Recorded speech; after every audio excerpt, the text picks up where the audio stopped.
Coming up, Joe Dante joins Illeana in just a minute.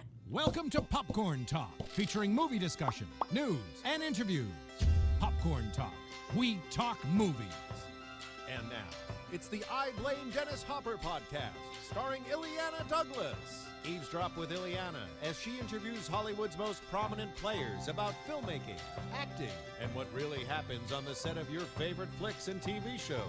Hello, everyone. I'm Illeana Douglas. Welcome to the I Blame Dennis Hopper podcast. I'm here in the studio with Tamara Berg. Hello, everybody. Co-host. Very excited to be talking to Joe Dante. Just so much a part of the fabric of West Coast cinema. Worked with Roger Corman, got his start. And we've got a lot of crossover people in terms of, but we've never actually met. So Which I think is crazy. I know. So I'm excited. I'm very excited to be speaking to him. It's a really interesting genre that he almost kind of created. I mean, right. He brought the werewolf movies into the modern age, and sort of The Howling, of course, and mixing comedy and horror, which is not everything seems to just be horror now, but the idea of comedy horror is sort of missing on the landscape. Well, one of my all-time favorite movies is Shaun of the Dead. Mm-hmm.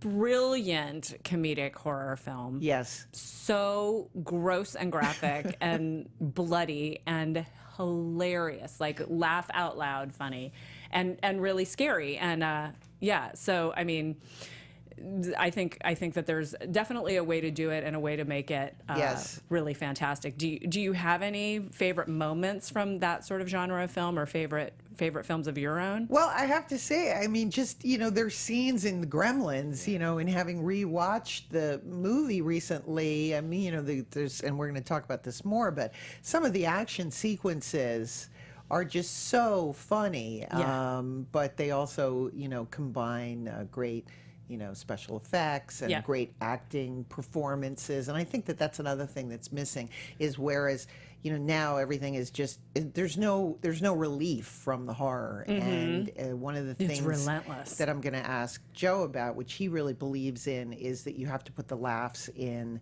so that because people will find laughs. So you put the laughs in before they do. And that sort of harkens back to somebody like Hitchcock, right, in some of his films too, where he's got comedy in the midst of scariness to break up the tension, and also to distract you. Absolutely. Catch you off guard a little bit. Yes, for sure. Because then the scary is even scarier. That's right. But I would say, so Hitchcock, movies like Shadow of a Doubt, and where they're living with Uncle Charlie, who's a murderer, and the whole time the father and his friend are coming up with ways to kill someone or poison someone, and I love that scene. So that's sort of my favorite. That's an old one. And another thing that we have in common is we both love the movie Hell's a Poppin'. So hopefully we're going to talk about that too. Well, we should just get started. Yeah, let's bring him in. I'm so excited. Joe, of course, is an incredibly talented director, made such groundbreaking films, of course, which include Piranha, Innerspace, The Burbs, most notably The Gremlins, one of my favorites, of course, which is Matinee. I absolutely love that movie. He's also directed television shows like Hawaii Five-0 and runs Trailers from Hell. Hi, Joe Dante. Hi, Illeana. I'm so excited to have you here. Well, thanks. I wanted to start with Roger Corman because Everybody should start with Roger Corman. because with Jonathan Demme just passed away, he got his start working for Roger Corman, and it got me thinking that there currently, for those of us who want to be filmmakers, there is no Roger Corman. Of course, you could only make a movie for $70,000, but the idea that you had an opportunity like that. Well, kids are always coming up to me and saying, "So how did you start? How'd you get your start in pictures?" And I start to launch into my tirade. And then I realize it's completely irrelevant, because the business that I got into in 1973 is not the same business that it is now. And Yes. the opportunities are so completely different The appeal of the Corman Factory was that he would hire people who had no experience whatsoever, pay them what they were worth, as we later discovered, and you had a chance to do stuff. And very often on a Corman picture, the guy who was doing the sound would look over at the art director and say, geez, you know, that's a better job. I'd rather do that. And so there was a lot of cross-pollination in these movies. I mean, crew members would just do each other's jobs, and so it was an incredible learning experience. You would, it was film school. I mean, they call it the Roger Corman Film School, and it's for a reason. You learned on the job, and dauntingly, you realized that the fruits of your labor were going to be on 50 Southern drive-ins in 2 months, and people were going to see it. Yes. So it wasn't just like making your student film and then locking away in the closet for Uncle Tom when he comes over. It's basically, this is it. You're in the business. Only you really kind of weren't, because these pictures were never reviewed. They were seldom taken seriously. And the big plus was that if you made a picture for Roger and it wasn't awful, people took notice. Because they expected that those movies should always be awful. And it wasn't just Roger. There was a whole number. There's Crown International, there's Dimension. They had a lot of other people who were trying to fill the drive-in market with low-budget pictures. And lots of people got their starts there. And, Jonathan Demme was originally worked for Roger on Von Richthofen and Brown in the publicity department, and Roger took a shine to him, as he often did. And pretty soon he was writing scripts for some biker movies. And then he got a chance to direct, and the first picture that he directed, Caged Heat, was the first trailer that I made for Corman. Oh. I love one of the stories that you're telling just about you literally started editing trailers, but you had no idea. Your only experience had been as a kid putting little pictures I together. had made a movie called The Movie Orgy, which was a found footage compilation film cut from 16mm prints. So there's only one print with like 2,000 splices. And that was the extent of my editing experience. And when confronted with a print of Caged Heat and a moviola, and being locked in a room and said, okay, come out with a trailer, I didn't know what I was doing. I mean, I had no idea. Luckily, a friend of mine, Ken Dixon, was a trailer editor for another company, and he was a couple of doors down in that rental facility, and he showed me how to use the synchronizer and what it was for. I had no idea. The synchronizer it had wheels on it. You're supposed to turn it over and roll it. I mean, I didn't know. Because 35mm equipment was just so foreign to people who went to film school. It was all 16. Right. And so when you're confronted with an actual print, which, by the way, is heavy. I mean, one of the reasons they switched from film to video is because people find it easier to carry the movies around. It was sink or swim. You basically throw them in, and a lot of people found that they couldn't do the job. A lot of people tried. They got a shot with Roger, and they just discovered they got a chance to direct. Writers who got a chance to direct and discovered, I don't like directing. I don't like the social aspect of it. I don't like actors. A lot of writers discovered they didn't like actors because the actors sometimes wouldn't say the words the way they wrote them, and you didn't have the luxury of a studio behind you. You were all on your own, and it was just Roger. And the great thing was that when you went to a real studio to make quote real movies, you would get these layers of management. People telling you what to do, where when you worked for Roger, there was one guy, Roger. And if you could convince him to do the picture the way you wanted or whatever it was, that was the guy. And plus, he knew what he was talking about. He wasn't a guy who just came in on Thursday and looked at the rushes. He had been a filmmaker for a long time. I was a huge fan of his movies when I finally got to meet him. Yeah, he was supplying something, as you said, in the marketplace, that drive-in,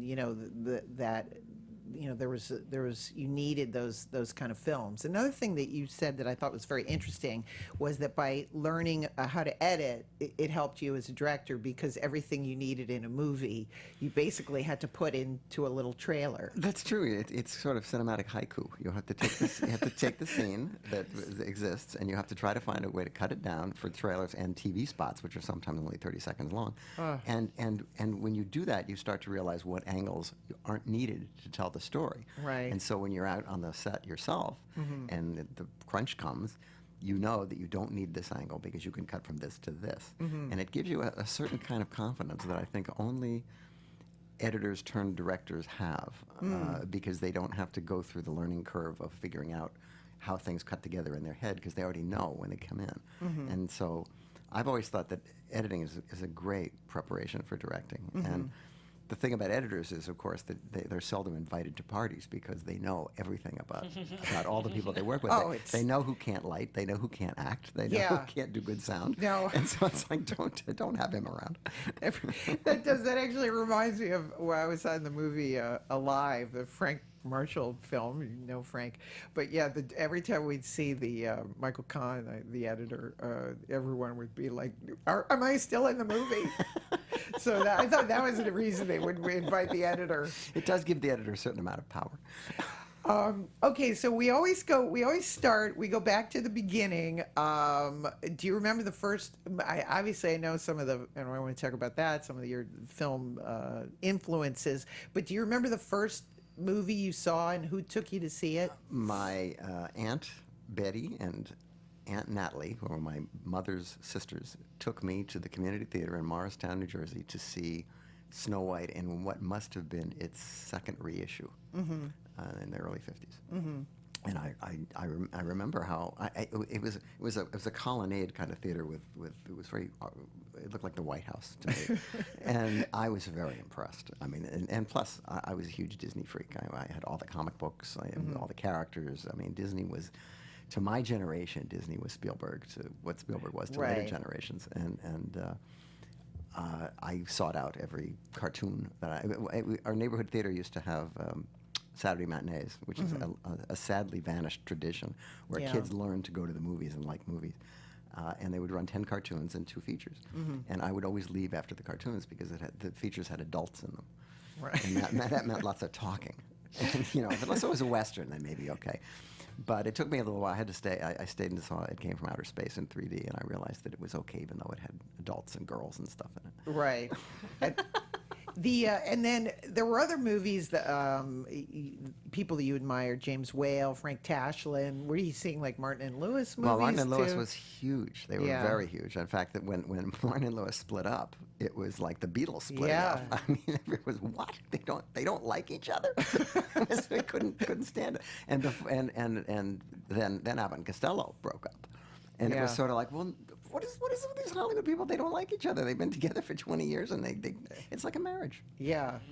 But so what was it? So you incorporate a kind of there's a lot of nods to Frank Tashlin in your films, because he's got that kind of cartoon, colorful. Well, Tashlin was a cartoon. Yeah. He made cartoons. He was a cartoon director. And when you look at some of the Warner Brothers pictures he did in the 40s, the cartoons,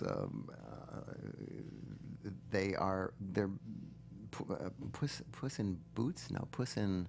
I can't remember the title. It's a black and white cartoon about a cat, but it's so cinematic. I mean, the angles they're from Vorkovich. I mean, they're just great angles, and he obviously wanted to do more than just direct cartoons. Right. And so when he finally got a chance on a Bob Hope movie to reshoot a bunch of stuff that hadn't worked out, Hope liked him. And that's how he ended up doing Son of Paleface, which is one of the great Mad Magazine kind of movies. Where just anything can happen. And so another thing I was reading is that you were kind of sickly as a child, so that I wouldn't put it that way. As many if you must know, I had polio. I've said it. I was you shouldn't make fun of children did. with polio. No, I was very politically incorrect. Surprised to hear that, and so you share that in common with another great director, Martin Scorsese. He was so locked in his bedroom, Yes, he had asthma. Yeah, and which we did the was same not thing. as bad as We actually lie in bed, not together, because that would be trouble. But Both very, Italian. very cinematic though. And we did a lot. I did a lot of drawing. I mean, I had characters. I did comic strips with recurring characters, and sometimes stolen from other things that I'd seen and read. Borrowed, appropriated, inspired, embroidered on, embellished. So I never actually thought I would be a filmmaker. I thought I would be a cartoonist. And then one day I sort of woke up to the idea that if I had a comic strip, then I would have to have a different joke every day. Right. For a whole year, and I thought, that's impossible. I can't do that. So I took a film class in college and art school, and but that didn't help because there were 40 students and 2 cameras. Right. And I didn't really learn anything. But there was a film history class, and so I learned a lot of stuff there, and I learned that the only way I could see enough movies to fill my needs was to start collecting them in 16 millimeters. So I started spending all my dimes. Even when I was in art school and I was supposed to be buying canvas and paint, I was buying 16 millimeter film prints. It's an elusive. You start in movie posters. I'm Oh sure. yeah, no, I had that too. I had the God. stills and the posters and the whole thing, and they were cheap then. Yeah. You know, now they're like the same thing that you really shell out for. You can get Yes. for 50 cents. Yes, from a place in Kansas or something. Yeah, that was the late '60s. My parents were hippies, and so again, I remember there was the whole resurgence of W.C. Fields and Right. the Marx Brothers and all of that. So that was sort of my movie growing up. So then you moved. So then you were in art school, but then you went directly. I actually went and worked to a trade magazine called Film Bulletin in Philadelphia, which was it'd been around since the 30s, and it was really on its last legs. I mean, I was like one of 2 or 3 employees, but I did get to see all the movies that came out and review them between 1969 and 1970 something when I went to California. And a friend of mine, John Davison, who is better known now as the producer of Airplane and RoboCop, was also he got me into 16 millimeter film collecting, and he got a job going to California to work for Roger Corman in publicity. And because Roger had used up all the kids from the local schools, and then he'd gone to NYU and he brought Marty out and all these other people, and he was now looking for more kids, and so I went out there to do a trailer for The Student Teachers, which was Jonathan Kaplan's one of his first movies. Yes. And the picture made money, and so somehow the fact that the picture made money was like, well, I guess this kid's trailer was okay then. So I ended up being able to become, with Alan Arkish, the trailer department at New World Pictures, where previously they had just hired people at piecemeal and had to try to explain to them how to make the trailers. And this way they could inculcate this knowledge into 2 people who actually worked there, which led to a chance to direct a movie, because Alan and I obviously wanted to direct, and who didn't, and Roger made a bet with John Davison that we could make a picture for Roger if it was the cheapest movie he'd ever made at New World, and we only had 10 days to do it. And we couldn't figure out how to make something releasable under those circumstances, so we thought about all the clips from all the movies we've been doing trailers for, and we thought, what if it's a movie about a movie company making movies? And there's 3 girls who take their clothes off and get in trouble, that was the formula for the nurses' pictures and the teachers' pictures. So we'll have actresses. And so we would dress our actresses in the clothing of the people in the clips from the movies we were using. And then we'd use the action scenes from all these different pictures. And making it a movie studio allowed us to use science fiction pictures and westerns and jungle movies and put them all in one movie. So it became a movie about miracle pictures. If it's a good picture, it's a miracle, which is a gag we stole from an early 30s movie. And Candace Ralston, who was the reigning exploitation queen at the time, was the rather large-breasted but big-hearted girl from Indiana who comes out to try to make her way in Hollywood, and he gets waylaid by all the Hollywood people. And it was probably a terrible movie, but Roger had a lot of affection for it. He thought he was much better than he thought. He's a cameo in it. I think he thought it was probably going to have to shelve it. But this was worth it to keep the kids working on the trailers, because he wouldn't want them to be upset and you have to train new people. Right. So the picture, it didn't exactly set the world on fire, but we got a chance to direct and learn what it's like. And I learned that I liked the idea of being in a group of people with ideas and doing creative stuff, as opposed to sitting in your own little editing cubicle. It's a completely different world. Yeah. So Alan and I went on to do more trailers but then Roger started releasing pictures from Europe, and we got to meet Fellini and we got to meet Truffaut and make trailers for their pictures. Wow. And that was really exciting. But then a picture came up called Rock and Roll High School, and Alan wanted to do that. And there was another movie called Piranha, which I didn't think quite as enticing. But I took that one, and so we both made those pictures, and they both turned out to be, fairly well received. Yes. And as Roger often said, if you work for me twice and do well, you'll never have to work for me again. Wow. And that was his motto. Joe, can we have you raise your chair up just a little bit? Sure. Oh. Because you're getting Am I obscured shrinking? by the mic. Just as a For the picture. Here I we see. go, yeah. just as a side Perfect, thanks. question, did you show Piranha to Francois Truffaut or Fellini? No, but or? we did show him Hollywood Boulevard, the Yeah. first movie, Yeah. and we told him that we would he said, we look at it as our day for nothing. He actually sat through the whole movie in 16 millimeter in Todd McCarthy's I love it. living room. So when you're in Hollywood at this time, to me, this is what you're so lucky, and Peter Bogdanovich, it's the same thing. Luckier than us. Yeah. Because we're lucky in that we came in at the end of the great Hollywood period. These people were alive, though. Right. And Peter's a little ahead of us. you Yeah. know, and so he got to do the pictures in the 60s, and we were Right. we were stuck with the dregs of the 70s. But I often, except for the fact that it makes me really old, I often am grateful that I didn't start later. Another reason why I don't know what to tell people when they say, well, you know, Right. how do I get into the business? And I just keep saying to myself, what business? Yeah. You know, because we don't even know what business it is anymore. It's not theatrical. Yeah, it's not cinematic, and all your movies reflect a great love for cinema, and you have to have a kind of a somewhat of an understanding of that. I'm almost wondering now as I was watching the films. Film history is it suffers a little because Yeah. you know, when you and I were kids, there were like maybe 7 TV stations, and you would watch whatever was on. And if you missed it, it wouldn't probably, if you, an old movie or something that you wanted to see, it wouldn't be on again for another year. Right. So you'd have to try to stay up and get the toothpicks out and like prop up your eyelids in the middle of the night, and then you'd fall asleep anyway. Now it's an incredible bounty of stuff that is available to see. Stuff that hasn't been it's been in the vaults since 1932 is now, you can see them in really nice prints. But the problem is that there's no curating. There's no Exactly. somebody has to tell you. You can't just go on the Netflix queue and say, well, here's a bunch of titles. You know, Yeah. That's one of the reasons we started Trailers from Hell, was to get contemporary filmmakers to tell younger audiences, these are movies and characters and people and artists that you should know. Right. Yeah, because there's so many things going on in the world. There's so much to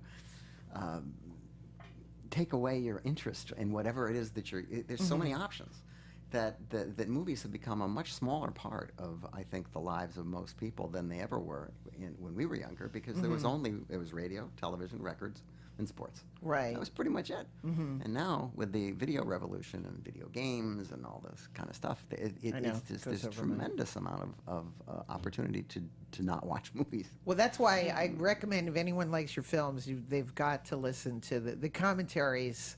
Are brilliant. I would be watching them and then texting my friends, like, you've got to listen. They're so funny, in particular, again, because you've got the actors in the room, but Interspace Commentary with you and Kevin McCarthy, and you're talking about technical aspects, and he's just remembering what parts of his got cut. No, Kevin was a great guy. I mean, that was another thing. I mean, Kevin McCarthy, I just to know. look at him, I hadn't, you forget and you take for granted until I rewatched Innerspace, and again, that even somebody like me, the re-impact of Kevin McCarthy and what his films and Well, being able to work with people that you admired, is one of the perks of Yeah. making movies. And when you find somebody that you like Kevin or Dick Miller or people that I've had in all my movies, Yeah. you want to find parts for them. And so then you find, well, now I've worked with so many people that I can't find parts for all of them. It's Yeah. impossible. And you don't want to miscast people just so they can be on the set and say hello to you. Right. So, and then of course the inevitable happens, which is you get older and they pass away, and Yeah. then you can't use them at all.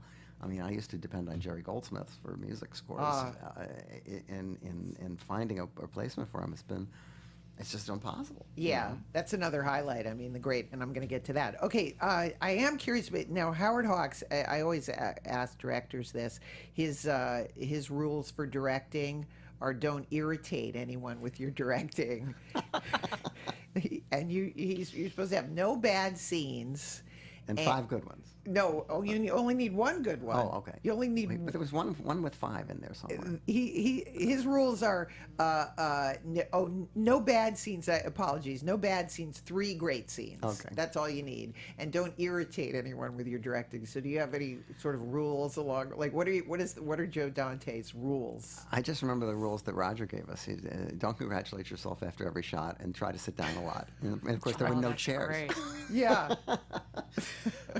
I don't have any directing roles. I kind of, I used to draw storyboards and shot lists and stuff, and now I basically just do it by instinct. I just sort of make it up as I go along. But I think that what I would say is try to find projects that interest you, so that you can actually put something of yourself in the movie. Because my rule is I don't make anything I wouldn't go see. And That's a good rule. And I think it's important because otherwise you're just sort of illustrating somebody else's stuff without having any of your heart in it. Yes. And people, your goal is to make the kind of movies that a lot of people that we love made, where you can flick on the channel and you can tell you can tell it's a Kubrick movie, you can tell it's a Wells movie, you can tell, because you just know there's certain, a Preston Sturges movie, and there's just certain telltale signs that this is a picture with a personality. It's very interesting you say that because it's true. It's hard today to see a director's touch in a film. Well, it's on purpose. They don't want to have a director's touch. You want to be able to appeal to the mass audience, the largest audience that you can, and one way of doing it is by not having a pronounced personality in the movie. See. And so when you make a big studio movie, and let's be fair, there's a lot of money riding on these movies. I mean, it's a tremendous responsibility. And so to do those quirky little touches that make the movie your own, there's a lot of people who just don't have much stomach for that. And it's like, don't hire him. He'll make it funny when it shouldn't be funny. The tone will be unpredictable. We don't like that. We want it to be predictable. We want them to come back. We want all the Harry Potter movies to look alike. Now, all the people who directed those movies, they're all different people and they're all talented. But the movies kind of do look alike. And I think it's on purpose. I can't tell. I fall asleep. Some of everything is too close for me and too fast. You have to move back. It's just me. I don't know. I feel like I'm in a ride and I'm too close to the ride. They're rides. They're e-ticket rides. Well, I guess it's all going over my head. I had much more fun watching The Howling. So the screenplay is by the great John Sayles. People forget that he came from that genre. From Corman. Yeah, and it also acts in the movie. Oh my God, he's a wonderful actor. He's a great actor. He shows up in a lot of your films. But of course, what's important about the movie is that it's the first time they didn't use the time-lapse photography, right? So when you see a werewolf movie or Jekyll and Mr. Hyde. Yeah, the technology was shifting, and obviously the idea was you didn't want, as much as we loved those movies, we didn't want to duplicate them because there didn't seem to be much point. And so at that time, there was a resurgence in this liquid latex idea that you could put bladders in people's faces, and you could inflate them, and you could blow them up, and you could change the shape of the face and all that, and you can do it on camera without having to do any optical tricks. And that kind of got out of hand after a while. There was a movie called The Beast Within where the monster has this big Charlie Brown head, and they just keep inflating it, and you just keep thinking, when is this thing going to blow up? But now that's obsolete too. All of these technological advances that we do, they're good for a certain amount of time, and then something else comes along and replaces it. And it's much like now everything is CGI. If Gremlins was made today, the Gremlins would not be puppets; they would be CGI, and they could do anything. I mean, we were constantly hamstrung by the fact that they just couldn't do things. Right. We couldn't get Gizmo to walk. We couldn't get them to fly. We couldn't, And then eventually we figured out a way to do it. When the technology changed for the sequel, we had more leeway of what we could do. Right. But even now, all of that is stuff. That was 1990. So this is like we've come a long way. And people are now expecting to see Fantastic Beasts, that kind of special effects extravaganza, where there's so many effects that they kind of cancel each other out. And I find that with some of the blockbuster superhero movies where there are so many action scenes and piled on top of one another that you kind of get numb. But that's what the audience has been conditioned to want now. And if you run an older film for a lot of younger people, they go, well, gee, this is so slow.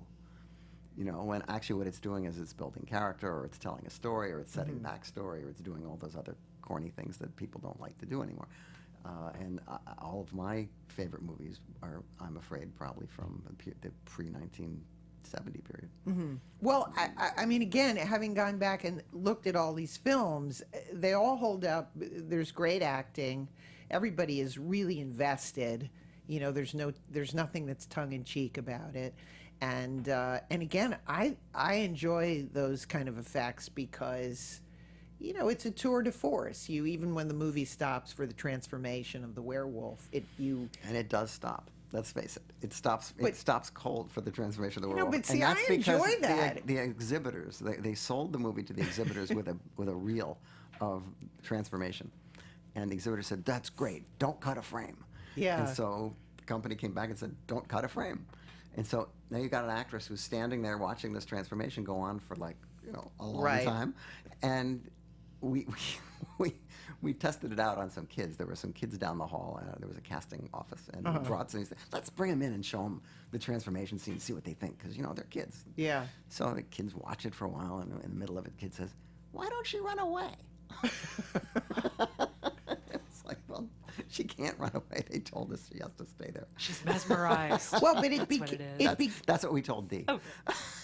But didn't it become again like a set piece in, you know, when you think of Alien, and you know, it's like the same thing. It's that side But shot. Alien, you know, the thing about Alien, which is a terrific movie, it teases you through the entire movie as to what Right. the alien looks like. And Right. at the very end, when you see it's a guy in a suit, it can't help but just be a little bit disappointing. Yes. It's like Close Encounters when Spielberg went back and put no. Why did he do that? Ill-advised. Ill-advised. Well, they probably made a lot more money with it. Oh, by putting that little. But Yeah. I thought of you because I on the commentary you're saying Stephen would always at the last minute he'd cut this, and I was like, oh, but it's on his own movie.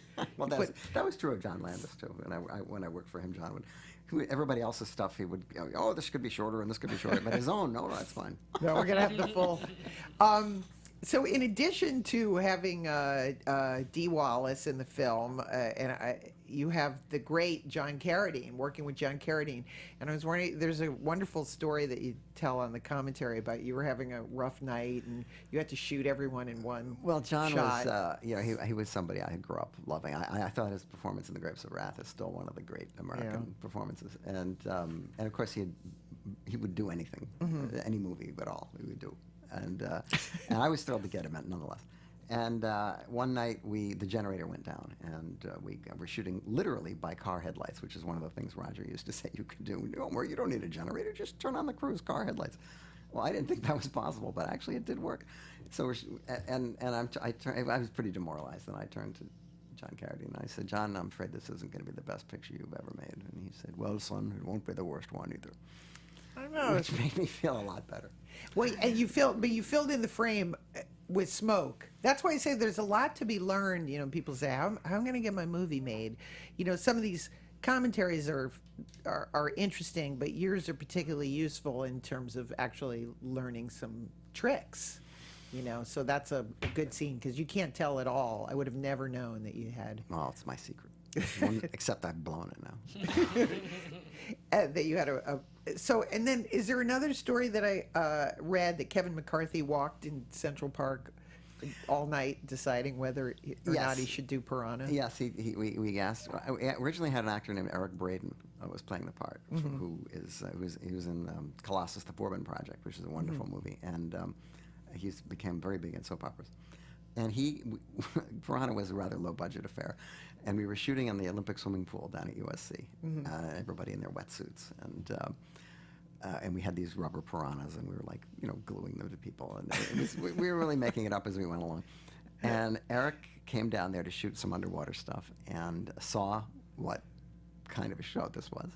And he denies this today, but he called me on the phone. He said, I've never done this, but I hate to tell you, I have to withdraw. I really don't think I can do this movie. And I understood completely, but I need to find a replacement. Right. And so I suggested Kevin, because he was always one of my favorite actors. I had no idea whether he would do it or not, but I remember talking to his agent, and the agent said, you know, well, Mr. McCarthy is out in Central Park walking around, trying to decide whether or not he should do the movie. He said, well, when he comes back, you know, have him call me.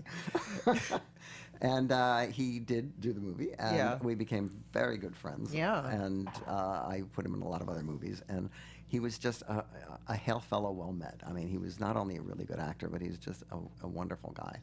As almost all of the actors that I've used over and over. Oh, I can't say almost. I mean, all of them. They're really nice people, and they're people that you want to have around you, and you develop a shorthand so you don't really have to do a lot of directing. Right. Because if you've cast the picture correctly, you really shouldn't have to do a lot of directing unless you've got some neophyte person or somebody who's not quite sure what the part is. And it's a source of comfort to go to the set in the morning, which it's a tough thing to do, make movies. That's not real easy. Yeah. But it makes it a lot easier if you've got friends around you and you've got people who are supporting you and people who know what kind of movies you make and how you think. And I think it makes the product better. I think also, and in particular, with somebody like Robert Picardo, who goes from movie to movie, and you really get that feeling. There are no small parts, because he, with gusto, he goes into every film. It's like, now I'm going to do this. Now I'm going to do this. Well, he does it as if it's the only one he's doing. The only one he's going to do. He plays the part as if he's the lead in the movie. Well, and I think every actor should do that. I agree. All those there are no walk-ons. Yeah. That's the scene is about the waitress. Yeah.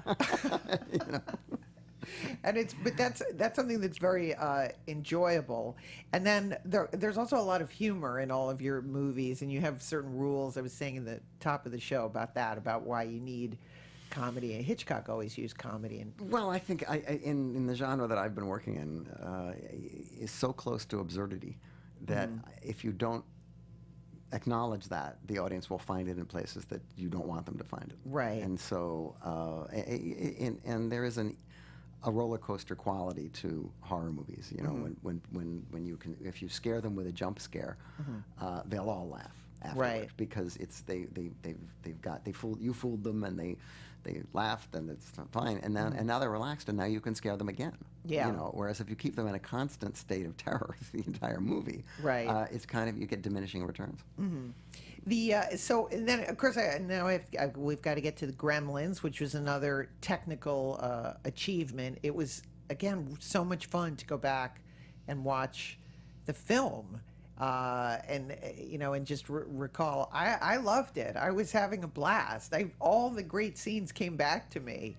I know you're looking at me like, please don't talk about the Gremlins. No. I can do it. It's my life's work. It's not. If I get hit by a bus tomorrow, We're gonna Gremlins director hit by bus. No. We're gonna get to Matinee, which I love. Matinee is brilliant. But just the mythology of Gremlins. At one point you have the gremlin on the side of the road. Wait, which movie was that? I've been on the Joe Dante Film Festival. It could have been a Critters movie. I think that was maybe. Ghoulies. Maybe it was Ghoulies. But I was thinking, God, would people even know like a gremlin car that with that? Oh, reference? I did a Gremlin car joke. I did that in a couple of movies. I think there's a Gremlin car joke in Innerspace too. Yes. But I am so it has to be pointed out to me basically because I don't know anything about cars. Because you can't remember. So I won't spend a lot of time on it. I'm just thinking that it's important because, again, I can't imagine the hundreds of people that it took to be with a set raised. I think that's the thing that people forget as an actor. It was quite an undertaking. Yeah, well, you then have to act the scenes. Well, but it's a lot easier to act the scenes if there's a puppet there or something there to look at, as opposed to the poor actors in the Star Wars movies who have to look, they're on a green screen and they don't even know where the set ends. Yeah. But Corey Feldman is in Gremlins, and he has a scene with Gizmo on a bed where he looks like he's playing with a puppy. Yeah. And it is completely convincing because he actually relates to it as if it's alive. And there was a dog in the movie who thought that the puppet was real. Yes. And we got amazing stuff from this dog. I mean, he was great. Yeah. And it just, all of which went a little closer to making the audience buy the fact that these little bolt-filled puppets are actually, living creatures. But the technology at the time required that the sets be built up on stilts and that all the puppeteers be underneath the set with monitors and gears and switches and all that. And it was like a little underground city. and it was hot, and it was sweaty, and it was difficult, and since no one person could operate one gremlin, Right. you had more than one person, so that meant that if somebody's doing the eyebrow on the left, the one on the eyebrow on the right has to go the correct way, or else it's not going to look like a real expression. Yes. So there's lots of outtakes. There's lots of things that don't work, and we shot them at different speeds. We shot them fast. We shot them slow. Right. And then we shut down for a month, and came back up for another month to just shoot puppets. Yeah. Just gremlins. My God. I was fit for Well, that's Bellevue. when. Is that when you had like where the crew would find they'd write things they could torture Gizmo? Well, yes, we think Everybody was terrible involved. things the Gremlins can do to Gizmo, and there was a list, and the dart throwing was, I think, the main thing that came out of that. It's very funny. Again, I hate to be so heavy on the commentary, but it is really funny. And again, what I picked up on was that when the movie starts, the three of you are like, "Oh God, I can't believe we're going to talk about this movie." But by the end of the commentary, you all three of you start to get very quiet. Like, it's pretty good after all. And I that's how I feel about about it. There's a very style aside from the obvious cultural reference. What's interesting about it is the great music, as you said, by Jerry Goldsmith, and the stylized look of the film, which I don't know if you could achieve today. Well, the original idea was to shoot it for real, like in Oregon. It was a first production for Amblin, and Stephen wanted to make it very low budget, as my previous pictures had been, and so he was going to use the Osmonds. Osmond family had a studio apparently in Oregon, and he wanted to use that and shoot it on the streets. And I said, I don't think you can't take these puppets out on the street. You have to build a world around them. Right. And we should shoot it on a backlot. We should make it look like It's a Wonderful Life. We should make it look like a real movie town that's idealized, that's Right. not real. And they bought into that, and I think that was one of the reasons why the picture worked. It has the great Hoyt Axton. Yes, Just Hoyt has, Axton, who would serenade the crew in between takes. Yeah, he was a great guy. Oh my God, but it again, it really works because of that whole. There's all sorts of homages to Warner Brothers, to the back lot of being on Warner Brothers, and I don't know. I just really, I just enjoyed it. It's got that Invasion of the Body Snatchers kind of vibe, and again, like some of the big set pieces of the movie with all the puppets in the movie theater. The mom, whatever happened to the actress who played the mom? I don't know. She was I great. saw her in a picture God, she that was funny. my friend Tim Hunter directed called Tex, and she was Matt Dillon's first picture, I think, and he was her teacher. Yes. And I thought, well, she's really solid, and she played this part in Gremlins, and she was great. And I don't know what I know she's still with us, but I don't know what happened with her career. She decided to just not do it. She was so fun because again, that to me is that slight homage to the '50s, mom now fighting back. Yeah. It's like there's cockroaches in your kitchen. You got to get them out. But she's the modern. In the old days, they would just scream, but she's in. No, she throws them in the microwave. She's gonna.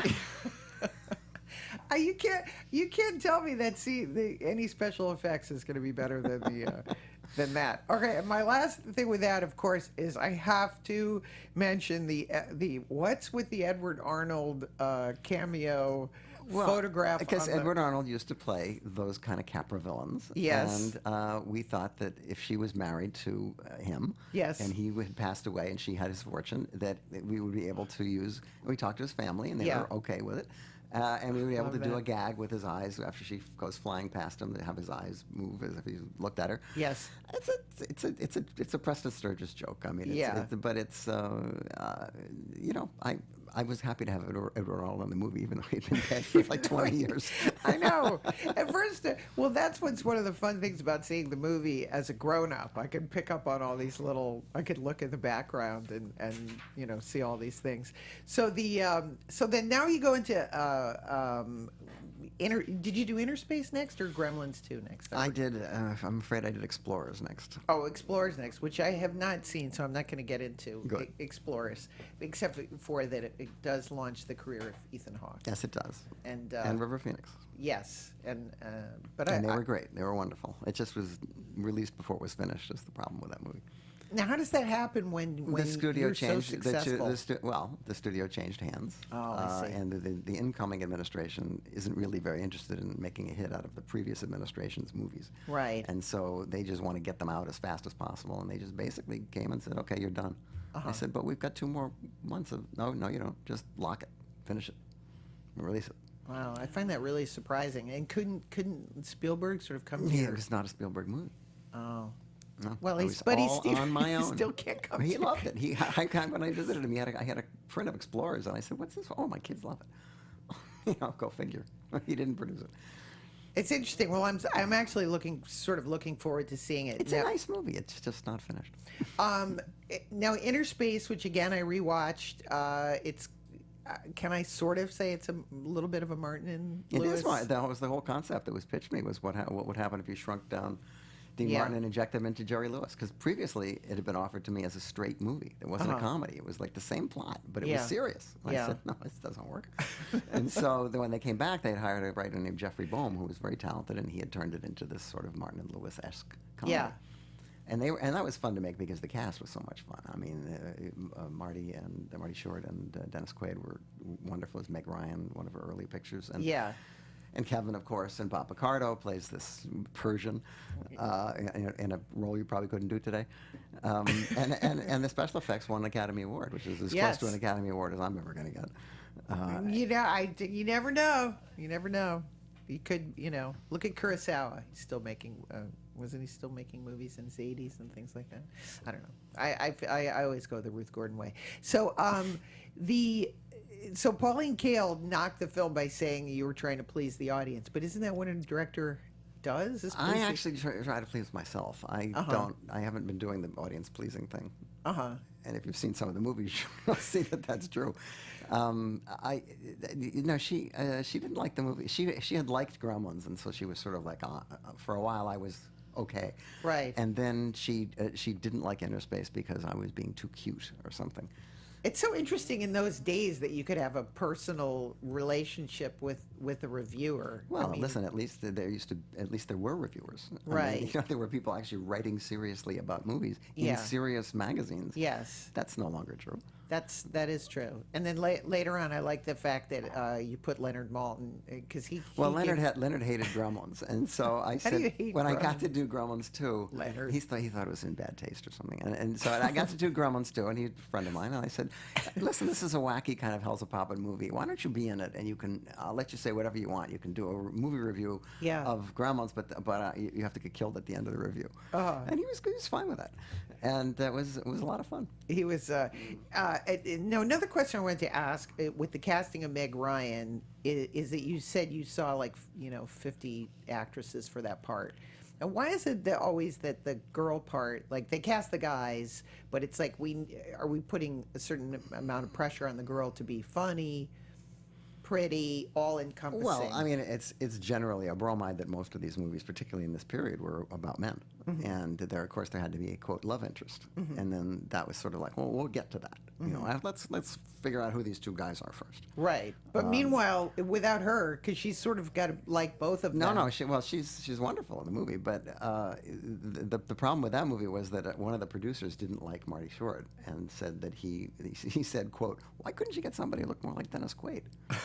Which betrays a certain ignorance of the actual content of the movie. Yes. And so eventually he had to be barred from the dailies because he would make terrible comments about Marty. while it was on. Is the actor aware of something like that? Not if you can help it. No. Well, he is now. But it's a movie where it looks like everybody's having a lot of fun. We and did gave have a them lot of fun. It was a free lot of fun, rein. and Marty was there was so much because we had a sound thing worked out that because Dennis and Marty are seldom together in the movie, Right. but they're in every scene together. Yeah. We figured out a way for them to ad lib so that they could actually instead of pre-recording and then having to respond back, they could actually improvise. Yes. And so a lot of their relationship in the movie just came out of the two of them, one of them in a booth and one of them on the set. And it made it a lot more fun. Yeah. And Marty would, Marty would, if he wanted another take, he would beg in the voice of Katharine Hepburn. Oh, Joe, please, one more. Give me one more take. There are also some incredible stunts in the movie, which is another kind of thing that you. No, we had a great stunt guy, Glenn Randall, and they're funny stunts though. They're kind of funny they're Jerry Tashlin-esque Lewis. stunts. Yeah, but which I enjoy is that, but they actually look scary. They're funny hard to do. yeah. They're hard to do. Yeah. I could tell, and it really looks like it's Martin Short, in many of the instances. So after you did that movie, did you ever think about just doing a straight up comedy or a straight up romantic? Well, comedy? I wanted to do a Western, but of course they tend to be out of fashion, particularly if one comes out and doesn't make any money, which happens every couple of years. I think the next movie was The Burbs, which was originally going to be, they thought, a Hitchcock parody. It was called Bay Window when I read it. And I said, this is a little much to think that this is a Hitchcock parody. I mean, it's just about these paranoid neighbors, And that was shot during a writer's strike. So we shot the whole. That was another movie they wanted to make in a real location. And I said, this should be stylized. This should look like a movie. So we shot it up at the Universal Backlot, which had previously been down where Amblin is, and they took all the houses and they moved them up to the top of the hill. So there's this very odd collection of houses, from the House of the Seven Gables next to the Marcus Welby house, next to the Munster house. It was like, what a neighborhood! But it was wonderful, and also it's there's a lot of wildlife up there. So while you're shooting, there's raccoons, there's deer. It was fun, and because of the strike, I said, look, let's shoot the picture in sequence since we're all in the same location. Right. And then that way, if we come up with stuff. It'll all be, we can work with it. We can work with the story. Whereas, in a movie like New York, there's some wonderful improv scenes, but they kind of aren't about what the movie's about, and so they tend to slow it down a little. So let's make these organic to the movie. And we had this wonderful cast of really bright people, and there's a lot of funny ad libs in the movie. And the writer was, although on strike, I still put him in the movie as an actor, because I thought, well, he could whisper to me, and it's not writing, but whispering. We were the only picture shooting in town that summer. Wow! So that adds another mystery. Well, that's one of your hallmarks. You always hire the writer. I like to try to have them on the set if possible. I love that idea. Could you ever get away with that currently? I don't know. I'm not if it's a location picture, because then you've got to bring them out and you got to pay for it and everything. But I think it's just it's a boon to have the writer around. I mean, there's lots of things that don't work sometimes in a movie. Lines don't work. Right. An actor has a problem with something, and I can interpret it and I can do my job. But to have the guy who actually wrote it there and maybe come up with something better, that's actually authored by him, is, I think, it's worth the money. Now, how do you get a sense of when something isn't working? I mean, I know as an actor. I think the fact that you know as an actor means that you would indicate to me that. Well, see, sometimes the director doesn't know. Well, if an actor's having problems, I mean, it can become pretty apparent. Yeah. Because they're not picking up lines, they're not getting their cues, they're not. Whatever. I mean, it's like a metastasizing thing, and we're all in this together. So I think that everybody.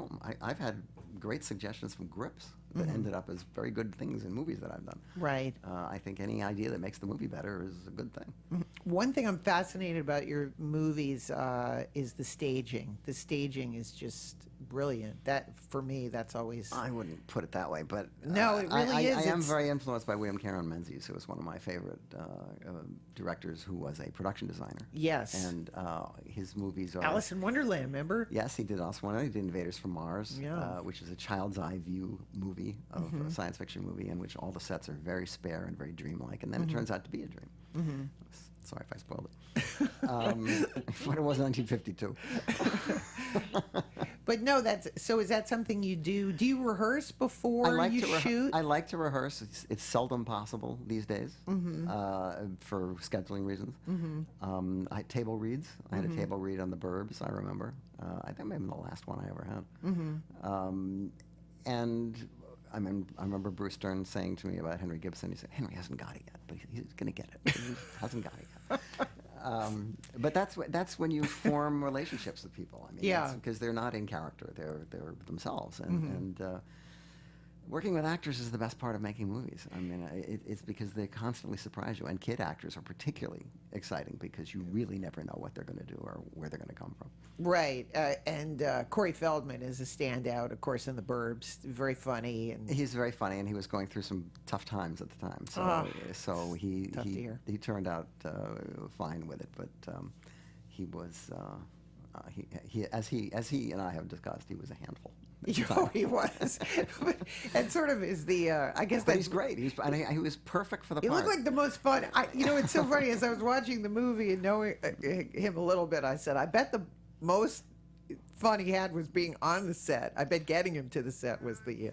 No, the most funny I had was with Michael Jackson's chimp, Bubbles. Bubbles? Bubbles used to come to the set, and he would crap all over Corey's trailer, and they'd have to clean it out. And so Bubbles became persona non grata. I'm surprised you didn't put him in the movie. Set a gremlin on him. Now, you changed the ending of that. You went back and reshot... Well, that's not unusual, you know. In your films, I once you did do a it a picture. lot. I once did a picture where I told the studio, and they were going to preview it, and I said, let's not shoot the ending. Let's save some money because you know you're going to want to change it. You know Yeah. you're going to want a different ending. Let's just save the money and Yeah. we'll just preview it up to the ending, and then we'll ask the audience what they think. And that's what we did, and it worked. Well, I thought that the ending, because there's two endings. The Well, one there were more than two. there were There are two on the DVD. There's the Yeah. one that's in the movie, and then there's the one that didn't play at the preview, where Henry Gibson does a long monologue about the suburbs. I know. See, I love that. I thought it was really. I thought and it you was put funny, the too. you put the music from the Twilight Zone behind it, which is my favorite Twilight Zone episode. That's the one where my Gig favorite. Young. It's my where favorite, Gig too. Young. Oh my God! I watched it when my father died. I was blubbering. What is it called? It's when Walking distance. when Gig Young can't go home again. Yeah, he's And that music, I think, is that one? Bernard Herrmann. Yeah, Bernard Herrmann. Yeah. Haunting. I used to put it in every temp dub, and Jerry would pull his hair out. Not Bernie again. Well, yeah, they hate that, right? When you put. Well, I didn't want to put his own music on it. That's the last thing you want to do for a composer is put their own music on something because you're gonna get the same thing back. Right. But I thought, and so that didn't play well. Do you No, only it give didn't. it Well, one? it's not that it didn't play well. It actually played fine. It was a preview at Universal, and one guy yelled at the end of the movie, "Boring," and that was enough. And, we got to change it because they love to change stuff. And so we went back and he shot the ending, which is fine. The one we've got is fine. It's more Yeah. action. But there were two other endings. One where they open up the trunk of the car and there's cheerleaders in the trunk of the car. Okay. And there's another one where they open up the trunk of the car and the garbage men are in the trunk of the car. Well, I like the one with the sad Henry Gibson because again, it sort of feels like, today. And I don't even know. Do we even have Suburbia anymore? Suburbia seems like again it's sort That of was lost. a Penelope Spheris movie. Suburbia, but neighbors and getting to know your. Well, people don't. We were united at least. The people are not quite as close knit in neighborhoods, I don't think, anymore as they used to be. Yeah. We tend to be like in LA, where everybody gets in their car and they're hermetically sealed, drive through neighborhoods that they will never see because they would never get out of their car in that neighborhood. Yes. So it's sort of we're all kind of compacting ourselves into modules. Into pods. Okay, so I have to get to Matinee. I love this film. I just think it's a beautiful homage to I hate to call them B movies, monster movies. The movies I grew up with. They're I'm a child of the 50s, and the 50s Yeah. were the atomic fear era. Yes. We all at school we would hear an airplane fly over, and we would all tense up waiting for the bomb to drop. Yeah. Because we always thought all the planes had bombs in them, because that's what they told us. Mm-hmm. And then the fire drills and the air raid drills where you would go and sit against the wall and as if somehow the wall wasn't going to collapse. And, Yeah. we all knew it was a bunch of crap. Yeah. But that's what they made us do. Mm-hmm. And so there was a real level of paranoia that was just part and parcel of daily life. It's not like everyone went around, Mm-hmm. biting their nails, but there was a sense that any minute this could be over. right. And only recently have I begun to re-experience that feeling. Yes. Indeed. Well, I mean, I'm sure that never kind of goes away, you know? No, it doesn't. As experienced in the film, again, it was like having to jar my memory of like, oh yeah, that's, you know, we've got those kind of movies that. It was a pretty accurate portrait of that era, and also an affectionate spoof of those kind of movies. I mean, a lot of the dialogue in Mantz, the movie within a movie, Yeah. you know, is actually verbatim from some of the movies from that period. I wouldn't call it a spoof though, because I love the film so much, and I really believed, you know, John Goodman, you know, as this kind of William Castle type character, and some of the sequences in the movie theater are just incredible with the guy. With the boy, there's a whole subplot. I don't want to ruin the movie, but people should see it because there's a whole subplot of the crazy boyfriend, and I love it. It feels like it's your most organic movie that combines everything you love. Well, it's kind of personal in that, you know, I was during the Cuban Missile Crisis, I was the age of the lead character, and I had a little brother who was essentially the age of the little brother character, and I had a room full of monster posters and drawings. They're all my drawings. All the drawings on the wall, they're the drawings that I did. The monster magazines were my collection of monster magazines. And so there's a lot of verisimilitude from somebody who was actually there. What I liked about the movie, which they let me make it, which I liked that. B, it didn't exactly set the world on fire, but when people did come, they brought their kids. Right. As if to say, you know, this is how Mom and Dad used to go to the movies. You see this? There was one screen. There was only one screen. Everybody sat and watched one movie. Yeah. And then they went out and got candy. That era hasn't gone away. I mean, there's still a certain amount of affection for the way things used to be. But that was 1992, and so this is now 2017. So those years are even further enshrouded in mist. And you know, and it was a longer time away. That's why it would be a really fun, because I think there's a kind of a resurgence in cinema and people liking cinema. And again, there's so many little nuggets in the film. The movie within the movie, Matt, and you got the font. How did you get the font? The font is from Deadly Mantis, but it's a Universal picture. The great thing about making it for incredible. Universal was that we could use all that stuff. We could use their font. We could use their music from all the 50s science fiction movies. And otherwise we would have had to pay through arm and a leg if it was made for somebody else. Yeah. And so it was serendipitous, because we started trying to get it made at Warner Brothers, and eventually ended up becoming an independent movie that was picked up by Universal, and then when the money ran out, Universal stepped in and made it a Universal picture. Right.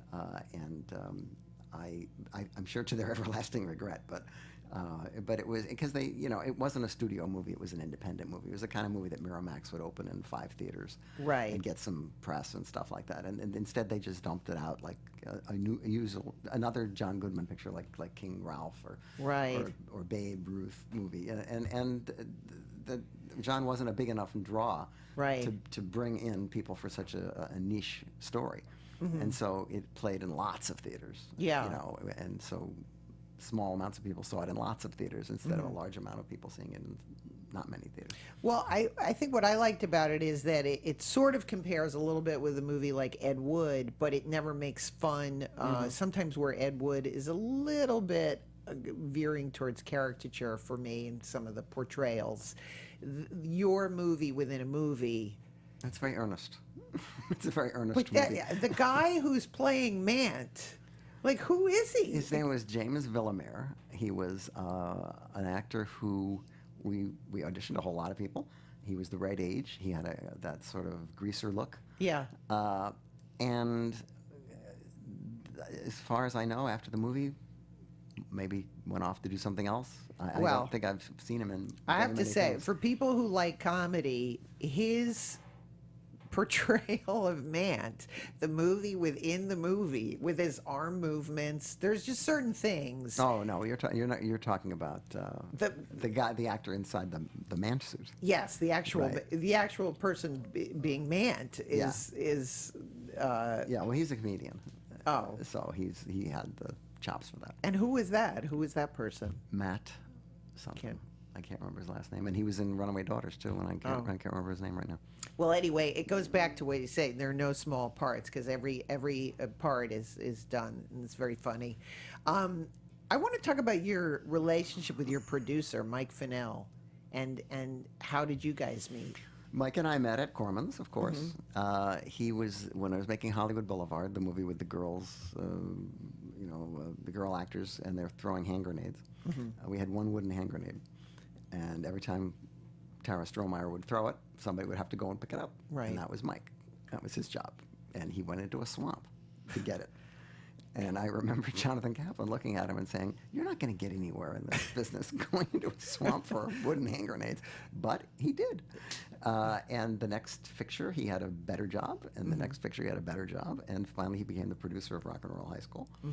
And when I was supposed to do Jaws 3 People Zero at Universal, a National Lampoon movie that didn't happen. Right. Mike was one of the producers on The Howling, and the director was let go, and along with his screenplay. And Mike said, "Do you want to come over here and do a werewolf movie?"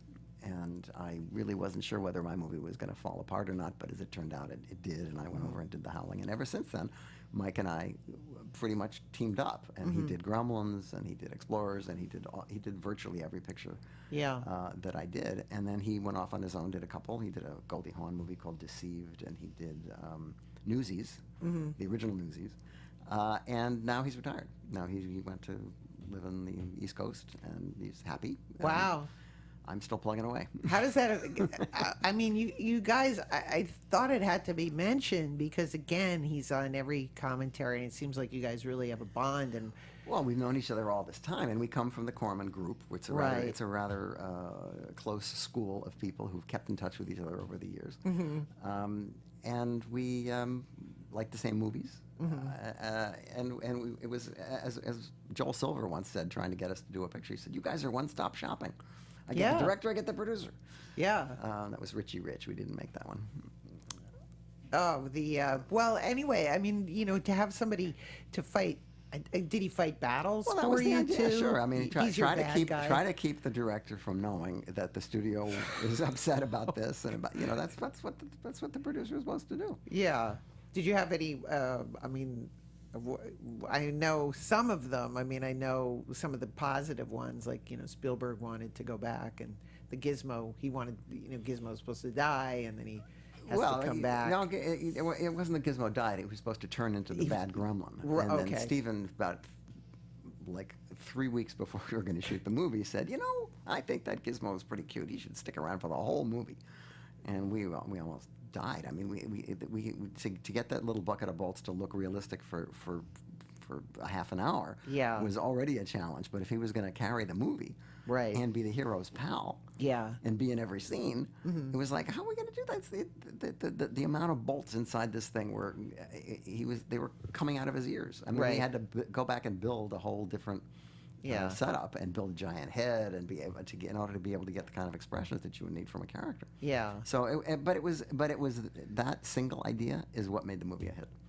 And I think probably the reason why the movie is still popular is because of the idea that Gizmo stuck around for the whole movie. And I think if he had turned into the Gremlin, it would be just another Critters movie. Well, but it's so having a producer like that, again, somebody to bounce. Do you ever what is a bad day for you like? Do you ever? You seem very optimistic. I can't imagine you. I like my job. I mean, I like going to work. I like the challenges that come up. I mean, a bad day is a day you don't get all the work. Right. Particularly if you're on a location that you have to pay for. Right. You got to come back. That's bad. That's depressing. A bad day is when the lab says the dailies are ruined. On the first day of The Howling, they said the dailies were out of focus. Well, it turned out to be the projector. But nonetheless, it was like, why do we have to shoot the whole day over? And it was a bunch of different locations. I've had that happen. So, I mean, those things happen. But it's always great to have somebody who's on your side, you know, and it's just like anybody else in the movie that you're working with. Often you get to know the person. You know, there's a lot of nonsense that doesn't have to be gone through. You don't have to test each other. You don't have to do any of that. I wonder if what he'd do if I did this. Yeah. It's already done. And so when the movie is, when you're doing the preview, I mean, again, are these things that they do as much as the old days? Oh, They every still do- Mm-hmm. filmmaker's worst day, the preview. The preview. There's two terrible times in making a movie. One is looking at your first rough cut, because it'll never be that. The only thing you can say is it'll never be this bad again. Yeah. And then you have to go to the first preview, and the first preview often follows discussions with the studio about this or that scene or this idea that they don't like and they Right. think shouldn't be in the movie. And so Right. if somebody so much as sneezes during the scene that you want to keep in the movie, then they're going to say, "See, that guy didn't like it." Right. Or God goes to the bathroom during Yeah. that scene. And then you got to explain to them that, well, they had to go to the bathroom. Right. No, it's a very adversary kind of relationship, and there are previews that you go to where the studio is hoping that your version of the movie is badly received, so that they can do their version of the movie. And I've done movies where I've cut two different versions, and they preview both versions, and you try to see which version is more popular. Right. Which is a bunch of hooey, as far as I'm concerned. And then there's the research people, you know, the research groups who have their papers that they pass out, and their Right. quizzes and all this stuff. It's all nonsense. Any filmmaker worth his salt can sit in a theater with their movie, and they can tell when the audience is lost. They can tell Right. when they lose them. And it's good to know that. It's good to know when they lose. But then you've got to fix that, and then you have to have another preview to say, okay, now that this is not a problem, Right. let's see if there's any further problems after that. Yeah. But they don't really have the patience for that. They just like to just go in and slash and tear, and you know, I can't tell you the number of really good movies that have been ruined because of bad previews. Yes. No, I've Magnificent Ambersons being one of them. being one of them. Yes, I know, and I've been involved with some of them. So we don't have too much time left, but I wanted to talk about. Well, I know is it true you're still working on this sort of biopic of Roger Corman? Yeah, it's not a biopic exactly. It's just one period in his life when he was making the trip. Yeah. And for which Jack Nicholson, who wrote the script, said, you know, you can't make this movie, Roger, if you don't take LSD. And so Roger took LSD. And it's about how it changed him and what kind of a person he was before and what kind of a person he was after. And it's comedy. And Yeah. it's very funny. And we have some interest from a company that's been giving us some notes, and we just handed in our new version of it, and we're hoping that they will say, okay, let's do Yeah. it. But then it becomes, well, which budget level will we do it on? Well, that will Right. depend on who's in it. Right. So if you get this person, we can spend this much money. If you get this person, we can spend this much money. And so all of that negotiable stuff is what now goes on. In the old days, they'd come and they'd say, here's a script. You want to do it? Right. That's all funded. Here's when we're going to start. Yeah. Those days are over. And those were also the days when you would work at a studio and you'd have an office and you'd have people working for you, like in development, and you Right. would develop things on the idea that maybe you might develop something the studio wanted to make, and that was a good investment for them. Well, that's all gone now. None of that happens. So now most filmmakers are doing what Orson Welles did in the last 30 years of his life, which is literally going around begging for money Yeah. and occasionally making a movie. Yeah. Yes, you're forced to be kind of, and it's interesting what you said Itinerant. about Mike Fennell, because you become the producer. Right, which I'm very bad at. Yeah. Do you know what? I know it's very premature, but if it takes place in the '60s, I mean, again, style-wise, what does it become? Well, there are ways around Grainy it. film, or It depends on how stylized you want to get with the movie. You know, I mean, you could make it for very, very little money if you yeah, decided. like a Roger Corman movie.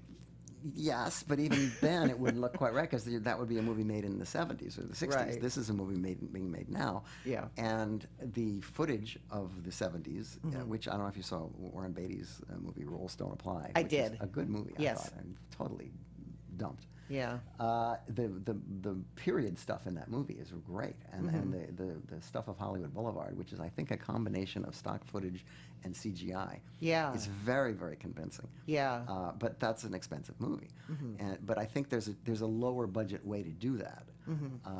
But what you just don't want to get hemmed into is the idea that every scene is a green screen scene.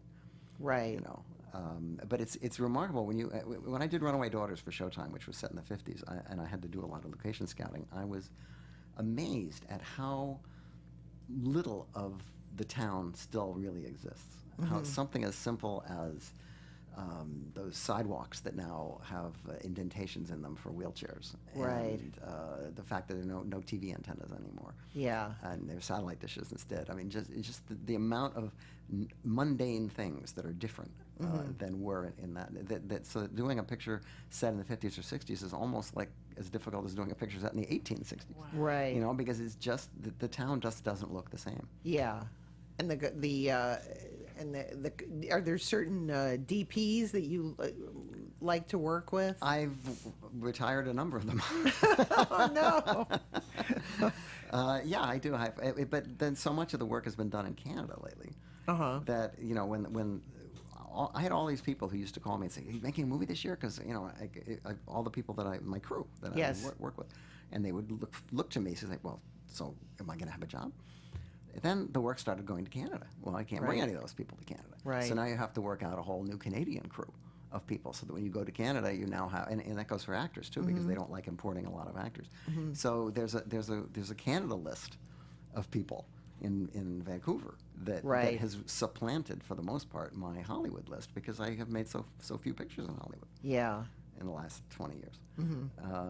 Now I understand it's supposed to be getting better. They're supposed to be trying to bring people back with incentives, and which I think would be great, because this is, after all, where they're supposed to make the movies. Yeah. It's called That's Hollywood. why I came out here. Yeah. You know, I didn't go to Vancouver. I came here. Each movie is basically a new crew list, Right. pretty much, because a lot of the people that I work with have retired or are not with us anymore. Well, my last question I'm going to ask you. I thank you so much for being here. Carl Reiner says when he's feeling down, he puts on Random Harvest. I know that's an odd movie to put on. well. That's what he said. I mean, he almost gets tears in his eyes. He's like, if you haven't seen. I know. I'm just telling you, Random Harvest. So, do you have a What's movie? the one with Natalie Wood and Orson Welles, where he's really her father, but he doesn't let her know? What? I don't think. Tomorrow. I don't think I know this. Oh, God, it's a wonderful movie. Is Claudette Colbert in it? I can't remember. Tomorrow is another day. I can't Okay. remember. Anyway, no, I wouldn't put that on. What do I put on? I put on cartoons, or I put on film noir. Oh, film noir. Any film noir is great. Yeah, you're mentioning you're a Dana Andrews fan. Oh well, but all those guys. I mean, Yeah. Everybody from Scott Brady to Ted DeCorsia. I mean, all these, Charles McGraw. Yeah. All these people that made these movies. And William Tallman is also a very good actor. He made a lot of movies before he did Perry Mason. And now a lot of those things are available now to see. Yeah. And they're all short. They're all like 71 minutes long. And Yes. believe me, when movies were shorter, they were better. I agree. Well, anyway, Joe Dante, thanks so much for being here. Please come back anytime. Oh, thank you. You can find Joe on Twitter at Joe_Dante. Thank you, Joe. I And apologize. you can for find that. Illeana's book, Yes, you can. I Blame About Dennis movies. Hopper, about movies, on Amazon and at bookstores. Also, like our Facebook page. The website Yes, for the please. show is illeanaspodcast.com. And watch Matinee. It's one of my favorite film-going experiences. I get a rental. Yes. I Yeah, you probably get- will. I could probably get 2 cents. 99 cents. Thanks, everyone. Thank you, Joe. Have a good day. Bye. Thanks. From producers Maria Menounos, Kevin Undergaro, Phil Svitek, and the entire Popcorn Talk Network, we would like to thank you for tuning in. For questions or comments, be sure to visit popcorntalk.com. I'm Sir Richard Wentworth, and this has been a presentation of the Popcorn Talk Network. The views expressed herein are those of the hosts only and do not necessarily reflect the views of the Popcorn Talk Network or its owners or principals.